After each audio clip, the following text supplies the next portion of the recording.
nagaan waaqayyo hunduma keessaniif haa baay'atu.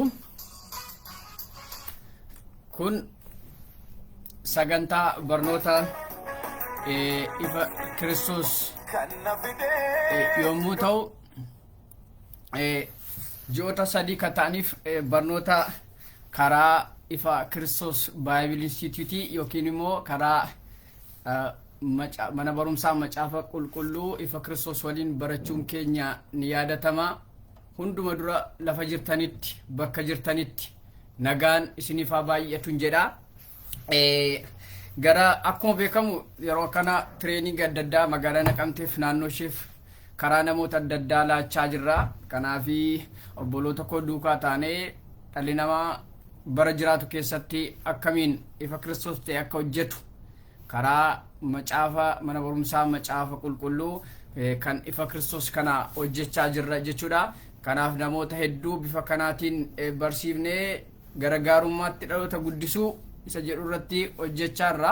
Kanaaf dhaloota yeroo ammaa kana magaalaa Naqamteef naannoo ishee bakka jiranitti kiristaanota hedduu bifa leenjiitiin ji'oota tokko oliif kan ta'u hoteelaa Miilkoon magaalaa Naqamtee keessatti karaa namoota adda addaa barsiisaa turre. Ammas treeningiin kun kan itti fufutaa jechuudha. Bara ammaa kana kaayyoon keenya inni guddaan soba mormuu fi dhugaa deeggaruudha waan ta'eef whatever situation kiristaanas taatan amantii kamiyyuu yoo taate kaayyoon keenya dhugaa deeggaruuf soba mormuudha. Ani kaniin dubbadhus dhugaa isa jiru lafa kaa'uudha malee waa'ee amantii labsuu miti. Kaayyoon koonni guddaan ani kanin labsu dhugaa labsuudha malee amantii labsuu miti. Amantii kiyyaa caalu yookiin amantiin abbaan fe'aa caalu jechuu ko miti kaayyoon ko. Ani garuu kanin jedhu Kiristoos Yesuus nama hundumaaf jireenya isa jedhuun labsa malee amantiin kun kana caala amantiin kun kan caala yookiin mana barumsaa kun kan caala isa jedhu miti. Jireenyis dhugaanis Kiristoos duwwaa isa jedhu duwwaan labsa jireenya labsa malee amantiin labsu kaayyoon ko. Kanaafi gara barnoota keenyaatti otoo hin deebiin macaafa Phexros isa duraa boqonnaa 3 lakkoofsa 3 haga 4 akkas jedha.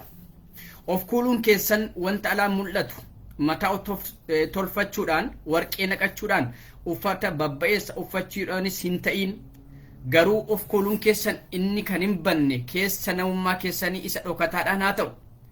Kunis hafuura garraamummaa fi gabii isa Waaqayyo duratti guddaa gatii jabeessa ta'e sanaan haa mul'atu jedha. Torbanoota muraasa dura waa'ee globalizationii fi dargaggoota irratti barsiisuu kiyyaan yaadatamaa. Kanaaf dhiyeenya kana waa'ee fiilmii fi akkasumas immoo waa'ee muuziqaa addunyaan kun yeroo ammaa kana keessatti addunyaa muuziqaa taateetti. Addunyaan kun addunyaa fiilmii taate baratti dargaggoonni gara fiilmiif gara muuziqaa keessa seenanii jiran kana keessa akka jirru waliin barannee turre ni yaadatama.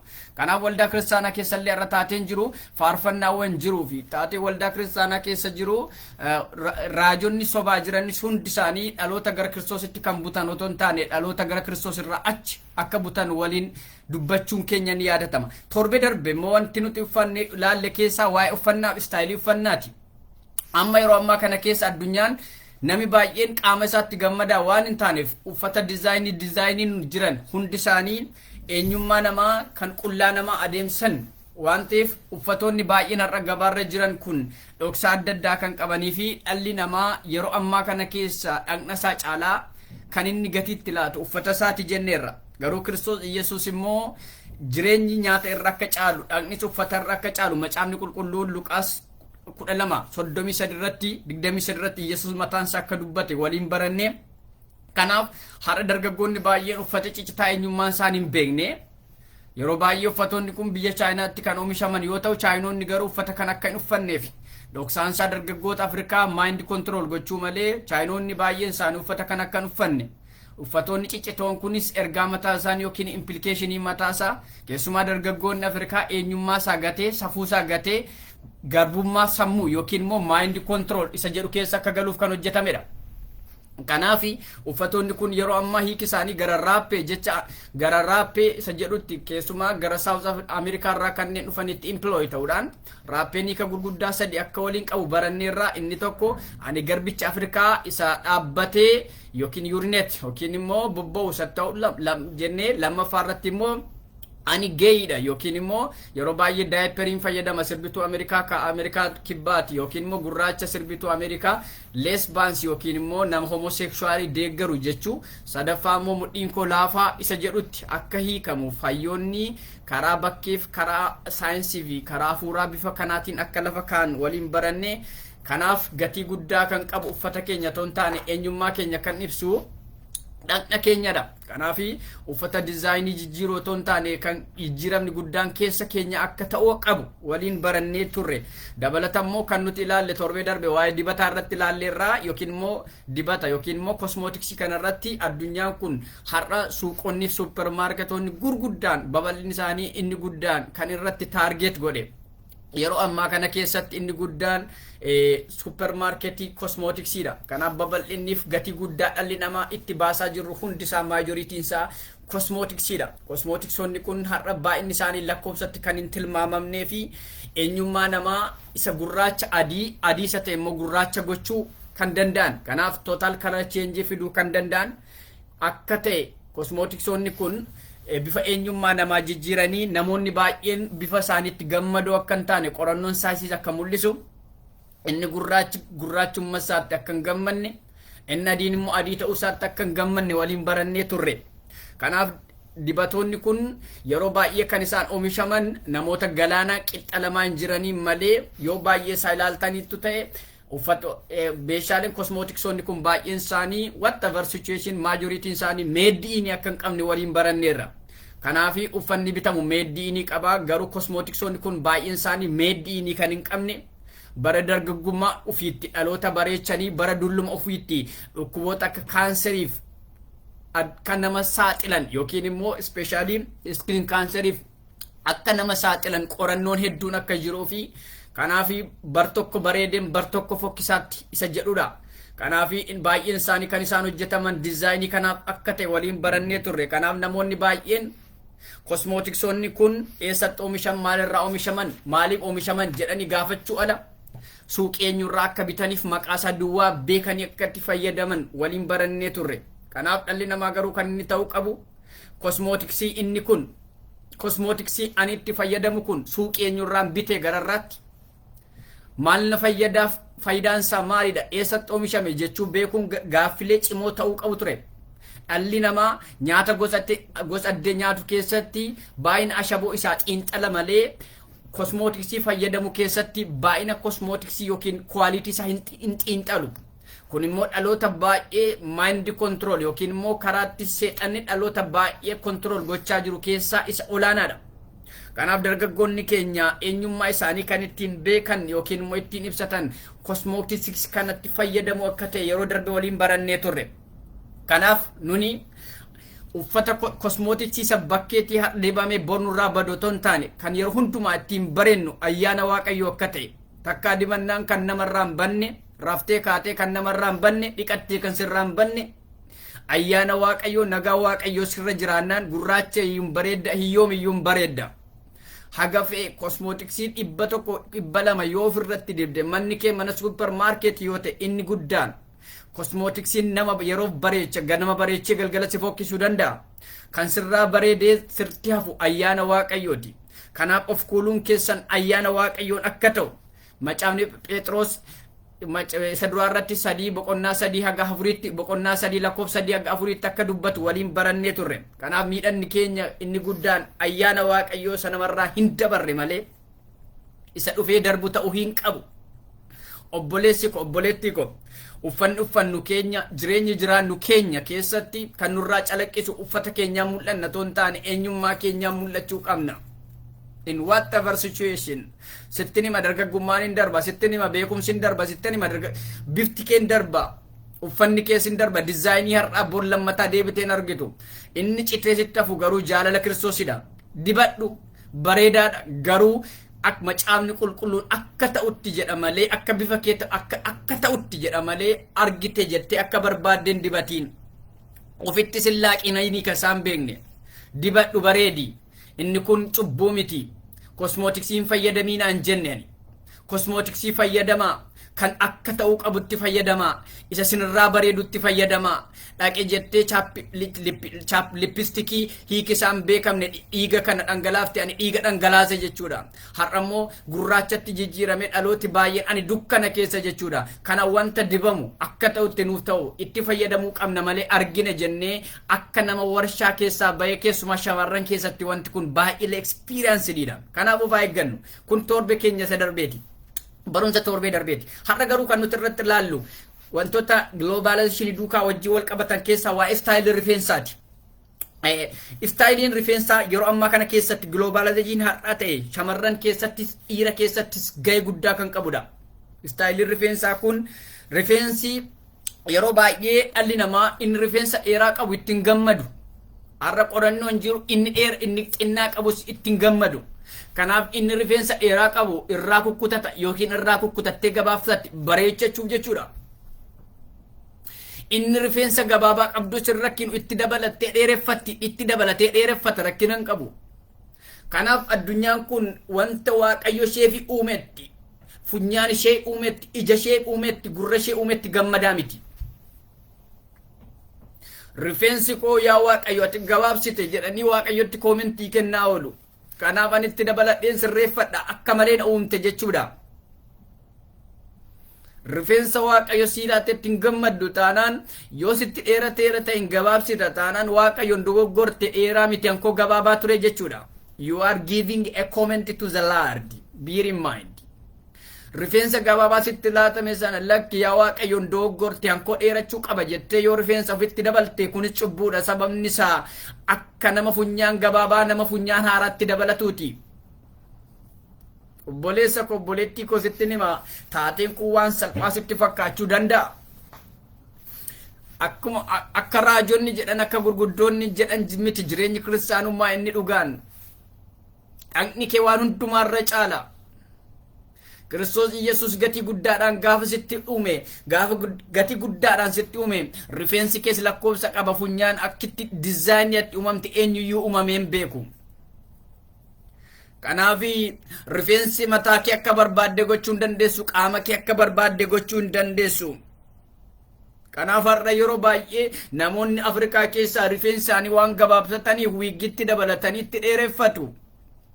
Biyyoonni gurguddaa keessa jiran immoo rifeensi isaanii waan dheerateef baay'ee gabaabsu. Yeroo baay'ee rifeensi uumamu kun immoo dhiirri akka shamarraniitti sirreeffachuu barbaada, shamarran immoo akka dhiiraatti sirreeffachuu barbaada. Har'a rifeensonni bataman keessumaa shamarran keessatti human hair ka jedhamu dhaloota baay'ee gatii kan kaffalchiisu expensive human hair in expensive. Garuu tasa mataa ta'e namatti hafee hin beeku. Tasa mataa ta'e dhala namaatti hafee hin beeku. Garuu dhaloonni maaliif akkas akka godhu isaaf hin galle. Kunis ta'e jedhee seexanni dhaloota dogoggorsuuf dhaloota irraa kaachisuuf taatee ta'edha. Kanaaf namoonni baay'een eenyummaa isaaniitti hin gammadani. Ati eenyummaa keetti hin gammaddu taanaan eenyu sitti gammada? Funyaan sitti laatametti, fuula sitti laatametti, hojjaa sitti laatametti, sammuu sitti laatametti hin gammaddu taanaan ofii kee dizaayinii bira uumta taanaan ati qorannoo biraa gaggeessaa jirta. Obboleessa ko obboleettii ko lafa kamiyyuu jiraadhu whatever situation. Rifeensi kee rifeensa Kiristoos keessatti beekumsa Kiristoos keessatti lakkaa'amaadha. Waaqayyo ta'e jedhee bareechee si uume malee dizaayinii kee akka barbaadde bocuu hin dandeessu. Gogaa kee kana diimessitee yookiin immoo giraaftiingiitiin gogaa koo garagalcha yoo jette hin ta'u. Jireenya koo nan jijjiira yoo jette hin ta'u. Uumaa harka waaqayyotti koomentii laachuun sirrii miti. Kanaaf har'a yeroo baay'ee gatii guddaatti baasanii shamarrooti baay'een rifeensa isaanii oliif gadi muru. Kunis immoo dhiironni keenya keessattis dhiironnis dargaggoonni baay'een hojii isaanii dhiisanii barumsa isaanii dhiisanii daldala isaanii dhiisanii tajaajila isaanii dhiisanii rifeensa isaanii oliif gadi kan mara oolan hedduudha. Kan koo wiigii koo mataa koo dhalli namaa yeroo ammaa kana keessa fuula dhiqachuurra mataa sirreeffachuutti gammada. Obboleessa koo obboleettii koo rakkinan qabu rifeensa kee sirreeffadhu itti bareedi ittiin gammadi. Garuu wanti hundumtuu kaayyoo kee dursuu hin qabu. Kan kaayyoo kee dursuu qabu sammuu inni irra keessaa rifeensi isheen dhumti kan hin dhumne isa keessaati. Fertile mindiitti gabbifachuuf yaadi malee rifeensa isa bakkeen bareechiin. Isheen shamarranis inni dhiiraas rifeensa isaa gaafa guddifatu yookiin immoo gaafa bareechatu namni na haa arguudha malee waa tokko faayidaa hin qabu. Har'a addunyaa yoo si jeje gatiin qabooti kaayyoo keef jettee kaayyoo keerraa kaachuu hin qabdu. Abalu bareeda rifeensi isaa akkas rifeensi ishee akkas yoo siin jedhe gatiin qabu. Sababni isaa rifeensi kee tabbas hin baasu beekumsi kee tabbas hin baasu. Kan tabbasi baasu sammuu keessaa irratti hojjedhu qajeelina irratti hojjedhu. Kaayyoo keef jiraadhu jireenya keef jiraadhu. Nan jedha. Kan irratti hojjetamuu qabu rifeensa mataa isaa otoo hin taane buqqee isaa keessatti hojjetamuu qaba. Har'a akka fe'ee yoo ta'e namni baay'een si jechuu danda'a rifeensi ishee bareeda bareeddi siin jechuu danda'a dheereffachuu dandeessa gabaabsachuu danda'a wanti kun rakkina hin qabu dhumuu danda'a guyyaa tokko waan ta'eef rifeensa sirraa jiru dhumuu danda'a. Kanaaf yeroo baay'ee amma addunyaa gad jirru kana keessatti har'a addunyaa jirru kana keessatti yeroo baay'ee namoonni baay'een isaanii rifeensa isaanii keessatti har'a promoshiniiwwan tokko tokko jiru. Akka qorannoon jirutti yeroo ammaa kana keessa namoonni gabaa keessatti promoshiniin tokko tokkos jira. Rifeensa mataa kan biqilchuun jedhu tokko jira. Yeroo baay'ee kosmootiksiin karaa kanarra teessee rifeensa mataa keessanii kan biqilchu jettu jira. Garuu waasiniin jedha kan rifeensa mataa biqilchuu reer kees hin jiru. Inni iyyuu gatii guddaa isin baasa rifeensa mataa keessanii biqilfachuuf. Sababni isaa keessumaa rifeensi mataa kan inni dhumu dhiirota keessatti. Kanaaf dhiirota keessatti maaltu jedhaa there is male pattern baldness kan jedhamu jira. Male pattern baldness kunis immoo yeroo baay'ee kan sanyiidhaan dhufudha. It is an inherited. Kun immoo yeroo baay'ee karaa saayinsii androgenic alopecia jedhama. Androgenic alopecia. Kanaafi umuriin kee waggaa 50 ol taanaan inheritikiin kun parsentii 50 ol carraatii rifeensa dhabuu dandeessu jira. Kanaafi yeroo baay'ee taphattoonni tokko siluu giraaftiingiitiin rifeensa mataa isaanii kan sirreeffachuuf gatii biiliyoonaaf tiriiliyoona baasan jira. Ati garuu karaarraa birrii 10-20 dhibbaan bitee rifeensa biqilfadha jechuu hin dandeessu. Waa asitti hima. Har'a qorichi kamiyyuu rifeensa mataa biqilchuu hin jiru. Garuu qorannoon tokko akka jirutti qorichoonni lama akka jiran dubbata. Ani amma sadii kamandisi gochuuf jiru miti qorichoonni lamaan sun iyyuu biyya keenya keessa hin jiran. Inni tokko roogeen yookiin immoo minoxidil jedhama. Side effectiin isaa anti hypertensive dhiibbaa dhiigaa treat gochuuf kan itti fayyadamu minoxidil yookiin immoo roogeen jedhama. Roogeeniin kun yeroo baay'ee dhiibbaa dhiigaaf laatama garuu akka side effect isaatti rifeensa biqilcha gogaa irrattis biqilcha fuula irrattis biqilcha jaldeessa nama godha.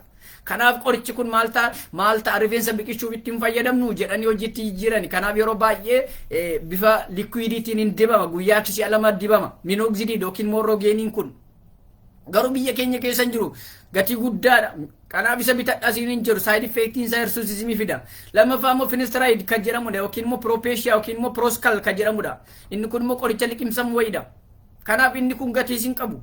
Inni kun wanta liqimfamudha biyyoota keenya keessa hin jiru. Kanaaf karaarraa bittee saamunaa kun rifeensa biqilchan jedhiin. Inni guddaan keessi isaa biqilu malee rifeensi bakkee isaa biqiluutti hin gammadiin. Har'a yeroo baay'ee biyyoota guddatan keessatti akkuma isiniin jedhe taphattoonni baay'een fakkeenyaaf akka ruunii fa'aa yeroo baay'ee hair transplantation fayyadamanii rifeensa waa biqilfatan garuu guutummaatti hin biqilchineefi because it is an genetic disorder is inherited disorder kan dhaalaan dhufudha. Kanaaf yeroo baay'ee wantoonni isaan godhan waan salphaadha. fuutii fuuyii kan jedhamu jira. Fuutii fuuyii kan jedhamu. Fuut jechuun follicular unit transplantation, follicular unit extraction kan jedhamu jira. Follicular unit transplantation jechuun gogaa ofii rifeensa duubarraa kan jiru gogaa ofii buqqisanii, gogaa ofii sarjikaaliitiin buqqisanii as dhaabbachuu jechuudha. Hiika biraan qabu. Follicular unit extractioniin immoo kan jechuun rifeensa buqqisanii dhaabuu yookiin immoo matakkala jechuudha. Jechuun lafa sanyiin jirurraa fuudhanii lafa sanyiin hin jirre dhaabuu jechuudha. Kun faayidaa hiikeen qabu. Gariin immoo leezer teraappii fayyadamu waan akka oil boiling reduce stress wanti jedhu jira. Kun gatiin qabu. Amma waa isa isinitti himu miti, saayinsii isin barsiisuudhaan miti. Kaayyoon koo garuu kan jechuu barbaadu rifeensi keenya Kiristoos keessatti lakkaa'ama akka ta'ee fi dhumes jiraates eenyummaa keenya akka hir'isuu hin dandeenye, eenyummaa keenya kan beeksu namummaa keenya keessaati malee dhaqna keenyadha malee rifeensa keenya akka hin taane. Rifeensa irraa mul'atee baruu danda'a. Jaalalli Kiristoos garuu takkaa mul'atee akka hin banne isin agarsiisuufidha. Addunyaa waan baay'ee buutee gadi buustee waan meeqa fiduu dandeessi. Rifeensi kunis hiikee hiikuu dhiisuu danda'a. Isnaat remedy for us. Kaayyoon keenya waa'ee rifeensaa irra hin jiru. Kana jechuun rifeensa sirreeffachuun hin barbaachisu jechuu miti. Kanaaf rifeensi sirreeffannu kaayyoo barumsa keenyaatti bu'uu hin qabu. Kaayyoo tajaajila keenyaatti bu'uu hin qabu. Yeroo keenya achuu hin qabu. Mul'ata keenya achuu hin qabu. Jireenya keenya achuu hin qabu. Abjuu keenya achuu hin qabu. Rifeensa koof jedhee tajaajila koo gurraa tajaajila koof yeroo koo gubuu hin qabu. Barnoota koof yeroo koo gubuu qabu. Qo'annaa koof yeroo koo gubuu hin qabu. Yaa dargaggeessa, yaa dargaggeetti. Rifeensa kee kalariisa akka barbaade jijjiiruu hin dandeessu. Qalama barbaade dibuu hin dandeessu. Salamni isaa qalama waaqarraatiin takkaa sii dibame. If you are modifying, you are antagonizing the God. Rifeensa kee yoo jijjiirta ta'e ati waaqayyoon mormaa jira. Ati hojiin kee sirrii miti jechuudha. Namni waaqayyoon mormu hiikee hin hiiku, waaqayyo garuu hin callisa. Guyyaa tokko garuu warra kan saaf hin taane qodaasa hin taanetti waaqayyo gatii fideefii dhufa. Kanaaf liif akka raajonni sitti raajan bareedda gobajiidha siin jedhan, cimtuudha cimaadha siin jedhan miti. Dhiisi waa'ee raajota sana. Ati Kiristoos Yesuusiif jiraadhu, jireenyi isa duwwaadha. Na argaan jedhiin sittan hima dargaggeessa, na argaan na dhoksaa fiduu danda'a jiru. Na argaan abbaan fi si argu rakkinan qabu boruu dhokachuun keen oolu otoon dhokatiin garuu mul'inatti yeroo keetti fayyadami. Rifeensi wal xaxaaf dheeraan kan Nabukadnezariidha. Macaafa Daani'el 4:33. Nabukadnezar rifeensa xaxaa wal xaxaa hiikisaan beekne yeroo baay'ee kan itti fayyadamnu rifeensa wal xaxaadha. Rifeensi wal xaxaan kun dhuma irratti Nabukadnezariin dhagni isaa fixeensa waaqarraatiin tortore. Dhageessetta rifeensa waaqaatiin tortore. Wanti ulfina waaqayyoof hin taane sirraa tortora. Ani si jajaan jiru, ani si jajjabeessaan jiru. Isa dhugaa tokko sitti maan jira, ofitti maan jira, sammuu kootti maan jira. Dhagni kee gatii salphaatiin hin argamne, gatii guddaatiin argame. You are not a follower. Baay'een keenya immoo koppii namaa fayyadamna. Sirbituu abaluun akkasitti fayyadame, tajaajila abaluun rifeensa isaa akkas godhata, istaayilii mataa isaa qaba, istaayilii isaan foloo godha jechuu dandeessa. Taphataa abaluun yookiin immoo namni beekamaa akka duun rifeensa isaa akkasittiin kutata jechuu dandeessa. Akka barbaadde rifeensa kee kutuu hin dandeessu. You cannot follow the style of the snake. Akka bofaatti follow ani baalaatoon style fayyadama jechuun dandeessu. Baalaatoon style ofiisaa kan inni fayyadamu mallattoo jawwee fayyadama. So ati you are not a baalaatoolii. Ati atumadha malee baalaatooliis hin taatu. Taphataa beekamaa nama guddaa abaluu follow godhatte rifeensa isaa akka barbaadde irraa gadi kutuu hin dandeessu. Sababni isaa rifeensi kee fuula waaqayyootti lakkaa'amaadha. Never copy of the others. Ati copy dhala namaa kamiyyuu miti uf ta'ee jira jedhu. Gaafa duutu nama wajjin hin duutu. Gaafa jiraattu nama wajjin hin jiraatta malee gaafa duutu kophaa kee duuta. Kanaaf you are not the copy person, copy warra kaanii miti. You are not copy pettiin godhiin, followerii warra kaaniin ta'in, duukaa buutuu warra kaaniin ta'e warra kaan si duukaa haa bu'an. Ati fakkeenyadha. Kiristoos Yesuus keessatti ati fakkeenyadha. Warri kaan si haa hordofan malee warra kaan hin hordofin ati. Duukaa buutuu warra dhugaa bootataa ta'e malee warra kaan warra fiig akka barbaadan fiigan duukaa hin fiigin. Barduraa dhalli namaa yeroo hundumaa nan beeka ture nama joontiraa kan jedhamu rifeensi mataa jira ture. Joontiraa jechuun kan isaan hordofan joontiraa jechuun istaayilii rifeensaa otoo hin taane namicha sirbituu Ameerikaa tokkotu dii joontiraa kan jedhamutu rifeensi mataan isaa qixa lamaan kana hin qabu ture duwwaadha ture baaldingii waan ta'eef yeroo hundumaa akkas walitti filata in order to cover cufachuuf jechuudha iddoo ishee akka mul'annee walitti filata dhalli namaa garuu joontiraa jedhee akka joontiraatti filata yaa jireenya koppii vestii hiiktee hiiktu joontiraan isarra hin jiru. Irra darba istaayiliinis irra darba jireenyis irra darba kan citee sitti hafu jaalala kiristoosiif tajaajila kiristoosidha isa qabdee biraan hafiin dhagni keenya gatii salphaadhaan miti kanaaf rifeensa keenya gaafa sirreeffannu akka ta'utti ta'uu qaba qalama barbaanne dibuu hin dandeenyu akka barbaanne muruu hin dandeenyu hundumtu akka ta'utti ta'uu qaba it should be a balanced way it should be balanced way keessumaa shamarran keessatti immoo akkas jedha warri dubartii immoo amalli isaan agarsiisan mataa tolfachuutti warqee fi callee naqachuutti uffata gatii jabeessa naqachuutti keessaa ba'uudhaan jedha of kuuluu otoo hin ta'in uffata qajeelaa fakkaatu akka ta'utti uffachuudhaan maalnaan jedhuudhaan of qabuudhaan isaa ta'u jedha macaafa Xiimotewos 2:9 irratti. Kanaaf dibata uffata istaayilii garagaraa hordofuun bareeduu otoo hin taane ayyaana waaqayyoo isa keessa namaa jirutu ittiin bareeduu qabna. Kanatti ittiin bareeddu ayyaana waaqayyooti malee uffata dizaayinii uffattee rifeensa bareedaa godhattee miti rakkinan qabu bareedi kan hin caalu garuu kaayyoo keeti kan inni caalu garuu tajaajila keeti kan inni caalu garuu dhugaan kan ittiin ija ilaalamu hammam dhalootaaf hojjetteedha hammam dhugaa dubbatteedha malee hammam rifeensa kee sirreeffattee hammam kosmootiksii fayyadamtee hammam fiilmii muuziqaa ilaaltee miti. Kanaaf fakkaatti kiristoon taane akka jiraannu malee addunyaa waan ishee ta'aa jiru guyyaa guyyaadhaan ishee fakkaachuun miti. We are nuti dhaloota akka barbaanne taanu miti. Kanaaf obboleessi keenya kitaaba isaa Taarraqaa Barraa kaadhimmoo adeemsa gaa'ela duraa keessatti wantoota kana bal'inaan kaa'eera. Macaafni akkas jedha macaafa Qorontos 6:12-13 akkas jedha.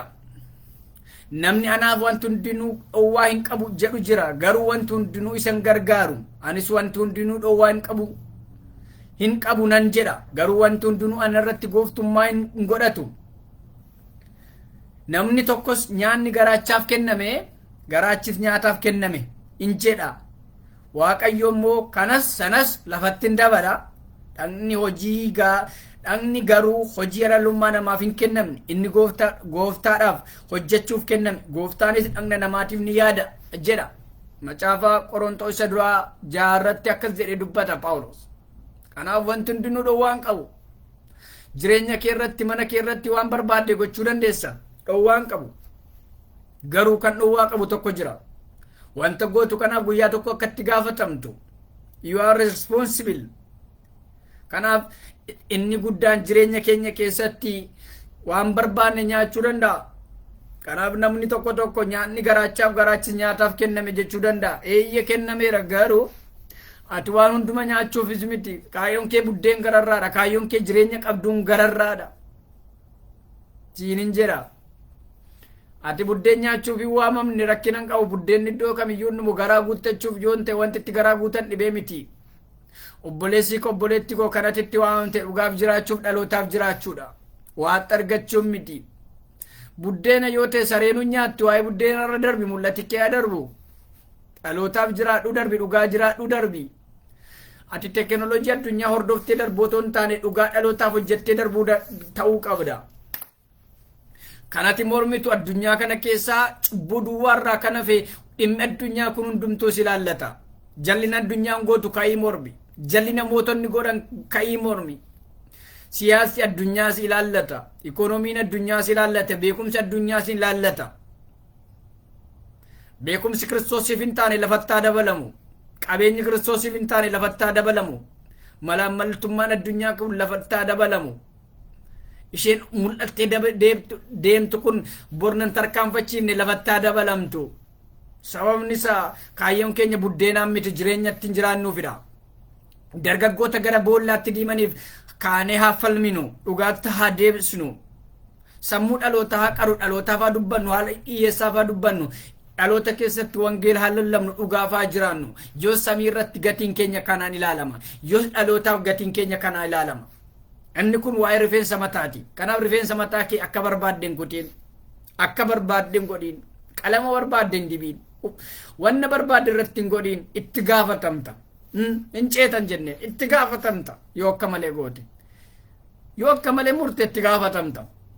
Har'a rakkinan qabu waan hundumtuu eeyyamamaadha garuu itti gaafatamta. Waan goon hundumaaf itti gaafatamta. Kun raajii miti macaafa qulqulluu jedha waan ta'eef. Inni gara biraa waa'ee dorgommii ispoortii daqiiqaa muraasa dubbadheen torbeetti fufa. Baramaa kana keessa baratti addunyaan dorgommii ispoortii keessa jirtudha. Dorgommiin ispoortii har'a addunyaa kana dhaloota baay'ee maayindi kontirool godheera. Biyya keenya keessatti inni guddaan taphni kubbaa miilaa kan piriimer liigii Ingilaand, Ispeenii fi Faransaay akkasumas immoo Xaaliyaan dhaloota baay'ee maayindi kontiroolii godheera. Biyyoota adda addaa keessatti immoo keessumaa Ameerikaa fi Eeshiyaa keessatti immoo taphoonni akka baaskeetboolingii fikstariiwwan tokko tokko dhaloota baay'ee maayindi kontiroolii godhaniiru. Kanaaf akka sadarkaa olaanaatti addunyaan dhimma isheen odeessaa faasaa jirtu keessaa inni guddaan akka biyya keenyatti gaafa laallu tapha kubbaa miilaati. Oduu miidiyaa oduu guddaa kan ta'e inni guddaan tapha kubbaa miilaati. Kanaaf har'a addunyaan kun bakka mootonni gurguddoon addunyaatti argaman caalaa bakka konfiraansiin hafuuraa itti qophaa'u caalaa bakki itti namni guddaa walitti qabamu dirree kubbaa miilaati. Tapha kubbaa miilaa deeggaru tapha kubbaa miilaa ilaaluuf konfireensi guddaa qophaa'u caalaa istaadiyeemii guddaatti bakki namitti walitti qabamu tapha kubbaa ilaaluufidha. Biyyoota Awurooppaa keessatti biyyoota Eeshiyaa keessatti taphoota akka baaskeetboolii ta'e taphoota biraa keessatti har'a addunyaan kan isheen dargaggoonni baay'een kan yeroo isaanii ittiin dabarsan tapha kubbaa miilaati. Amma waa jira. Kubbaa ilaaluun rakkina hin qabu. Kubbaa ilaaluun rakkina hin qabu. Deeggari ispoortiis deeggari rakkina hin qaban waa'ee kubbaa ilaaluu irratti jechaa miti. Kubbaa ilaaluun jireenya keenya miti garuu. Kubbaa ilaaluun ittiin bashannanuudhaaf malee jireenya keenya ta'uu akka hin qabne lafa kaa'uufidha. Waan isa fayyadu caalaatti har'a addunyaan kun waa'ee barnoota isaa dhiisee waa'ee tajaajila isaa dhiisee dhimmi itti falmamaa ooluuf dhalli namaa karaa gaafa deemu gaafa daldalu gaafa hojjetu kan inni irratti taasisu waa'ee ispoortiiti waa'ee kilabii gareessaati waa'ee wanta mul'atuuti malee waa'ee jireenya fuula isaa naasu waa'ee kaayyoo isaa hin mari'atu. Kanaaf miidiyaa guddaa isa gammachiisu akka itti boqotutti kan godhu waldaa dhaqee jireenya isaa waldaa dhaqee yookiin immoo bakka fuuraa dhaqee itti boqochuu caalaa bakka ispoortii dhaqee itti boqochuu itti gammada. Tapha kubbaa gaggeeffamuuf daqiiqaa 90 osoo hin dadhabii kan ilaalu dhalli namaa har'a waldaa kiristaanaa keessatti daqiiqaa 30 wangeela dhaga'uuf isa dadhabsiisa. Irribisa qaba. Jilbeeffatee kadhachuudhaaf dhalli namaa baratti dadhabuu keessa tapha ispoortii jira taanaan garuu dhagni isaanii qaba.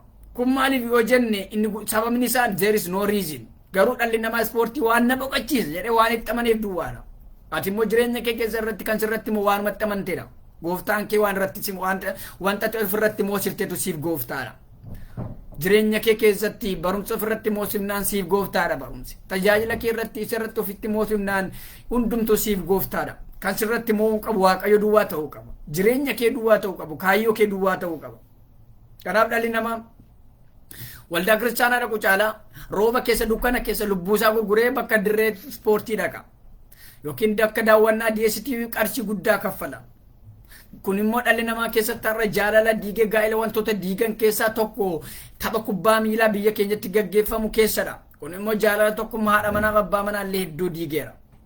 Akkasumas immoo dhalooti baay'een gareedhaan akka warreebaniif jaalala akka dhaban ta'eera. Taphni kubbaa miilaa biyya keenya keessatti yeroo ammaa kana keessatti sagalee guddaa waan qabuuf gareen isa tokko yoo garee isa tokko forme hiriyyaa isaa kan jibbu kan dha'uuf kan reebudha.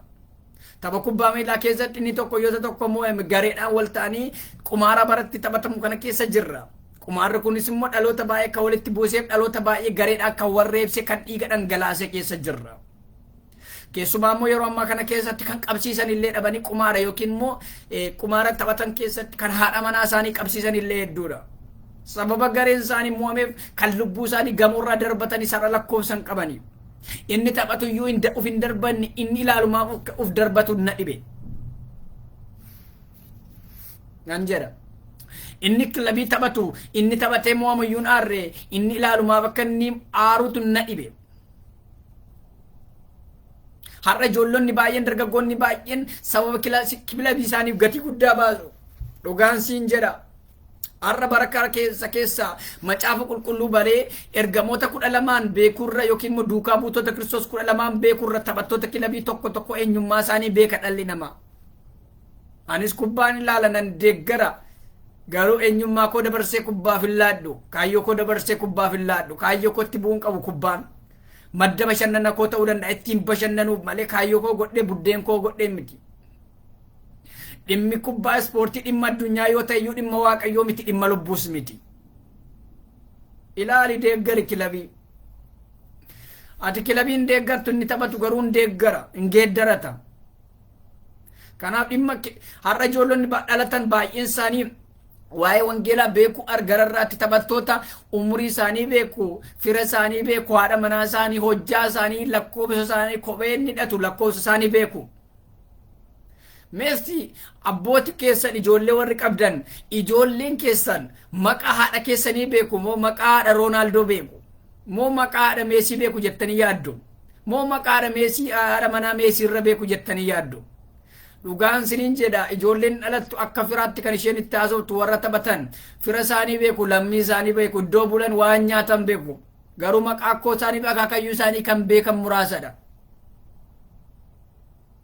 Fira lakkaa'uun beeku dhalli namaa, lammii isaa lakkaa'u, adaadaa isaan beeku, adaadaa Roonaaldoo, adaadaa Meesii, adaadaa kilaboota piriimeer liigii Ingilizii keessaa taphatan warra akka Arsenaal, Cheelsii, Liverpool, Maanchestar Sitii, Juventus, PSG, Barcelona, whatever jedhee lakkaa'e taphattoota sana keessa jiran adaadaa isaanii kophee isaanii beeka malee akkoon koo eenyu turte firri koo eenyu ture kan jedhu jeekani.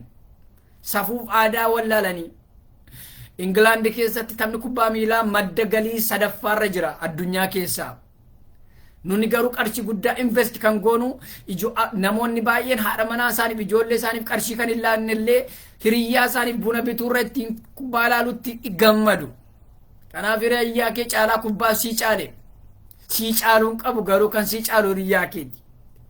Tapha kubbaa miilaaf jettee qumaaran taphatiin, tapha kubbaa miilaaf jettee wangeela waldaa dhaqurraaf hin qusatiin, tapha kubbaa miilaa akka madda jireenya keetti hin lakkaa'in, akka dhiiga keetti hin lakkaa'in.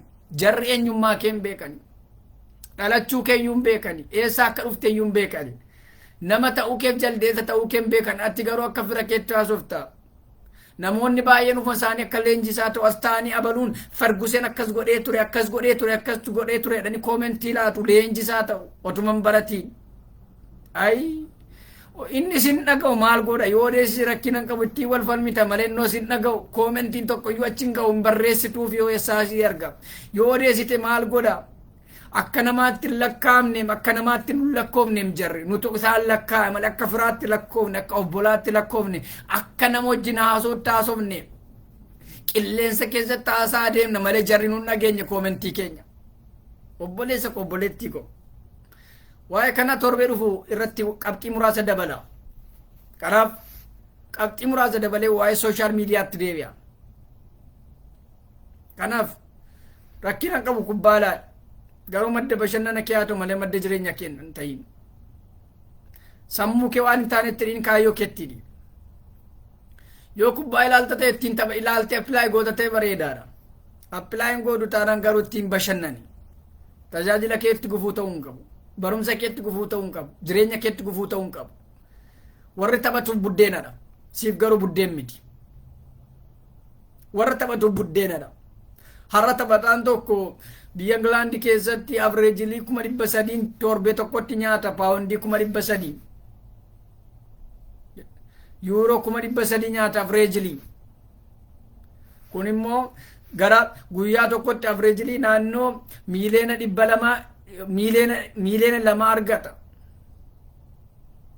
Miiliyoona 2 qarshii Itoophiyaatti guyyaatti qarshii miiliyoona 2 argata. Sa'aatii tokko keessatti gara qarshii 1,180 argata. Daqiiqaa tokkotti gara qarshii 4,000 argata. Daqiiqaa tokkotti. Isatti ji'a tokkotti hojjettee lekchariin tokko piroofeesariin tokko ji'atti argatu isaan daqiiqaa tokkotti argatu. Kanaaf addunyaan kan isheen investi goote sana irrattidha. Isaan wajjin dorgomuu otoo hin taane kaayyoon kee dhugaa keef kaayyoo kee wajjin dorgomuu ta'uu qaba. Waan gamaa siniiksine gamatti niiqiin dhugaaf jiraadhu.